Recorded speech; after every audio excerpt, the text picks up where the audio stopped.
Serial तुम देना साथ मेरा में आ गया है एक बेहद धमाकेदार ट्विस्ट। जी हाँ, आने वाले एपिसोड में आप देखने वाले हैं कि अपराजिता का किडनैप हो जाता है। जैसे ही यह बात सबके सामने आती है, रक्षित की हालत बेहद खराब हो जाती है। लेकिन आपको बता दें कि इस पूरे खेल के पीछे ललित का हाथ होने वाला है। असल में कोर्ट केस के दौरान अपराजिता पर रक्षित को लेकर कई गंभीर और बेबुनियाद आरोप लगाए जाते हैं। इसके बाद जब वह कोर्ट से बाहर आती है तो ललित उससे कहता है कि उसे पहले से पता था कि अगर कभी उसे और किसी दूसरे इंसान में से किसी एक को चुनना पड़ा तो वह उसे नहीं बल्कि दूसरे व्यक्ति को ही चुनेगी। इसके बाद ललित कहता है कि उसे पूरा यकीन है कि रक्षित के बारे में वकील को सारी जानकारी अपराजिता ने ही दी होगी। फिर वह खुद स्वीकार करता है कि हाँ, उसने ही यह सब बताया है क्योंकि वह अपराजिता की आंखें खोलना चाहता है।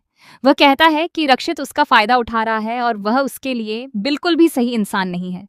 फिर ललित एक लेटर निकालकर अपराजिता को देता है और कहता है कि यही रक्षित की सच्चाई है।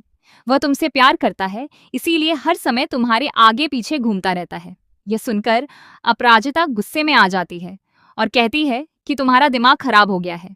ये चिट्ठी या तो तुमने खुद लिखी है या फिर किसी से लिखवाई है। रक्षित सर ऐसे बिल्कुल भी नहीं है। इसके बाद अपराजिता वही लेटर लेकर सीधे रक्षित के पास पहुंच जाती है। उसी समय ईरा रक्षित से कह रही होती है कि अपराजिता ने तो अपना असली नाम तक नहीं बताया। वह शादीशुदा है और उसका तलाक होने वाला है।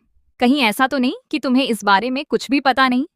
तभी रक्षित जवाब देता है कि हाँ, उसे सब कुछ पहले से पता है। यह सुनकर ईरा का गुस्सा और बढ़ जाता है। तभी वहां अपराजिता की एंट्री होती है।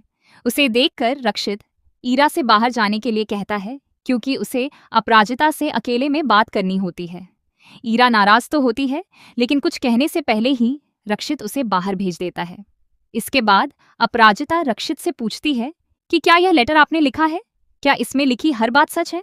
तब रक्षित बिना किसी झिझक के कह देता है कि हाँ, वह उससे प्यार करता है। वह यह भी बताता है कि उसे पहले यह नहीं पता था कि अपराजिता शादीशुदा है। रक्षित की बातें सुनकर अपराजिता भावुक हो जाती है।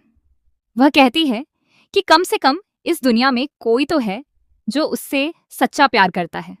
शायद उसकी जिंदगी में अब भी खुशियों की जगह बाकी है। उधर ललित ये सब देखने के लिए वहीं मौजूद होता है।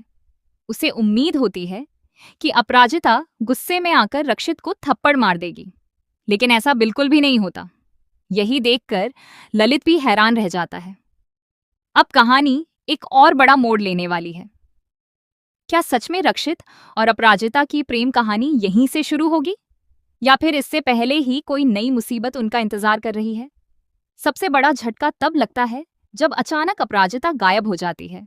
वह कहीं भी नहीं मिलती और लापता हो जाती है। ऐसे में बड़ा सवाल यह है कि क्या सच में ललित ने कोई ऐसा खतरनाक कदम उठा लिया है जिससे अब अपराजिता की जान खतरे में पड़ने वाली है? आपको क्या लगता है? अपनी राय हमें कमेंट करके जरूर बताइए। ऐसी ही टीवी सीरियल्स की लेटेस्ट अपडेट्स पाने के लिए हमारे चैनल को सब्सक्राइब करना न भूलें।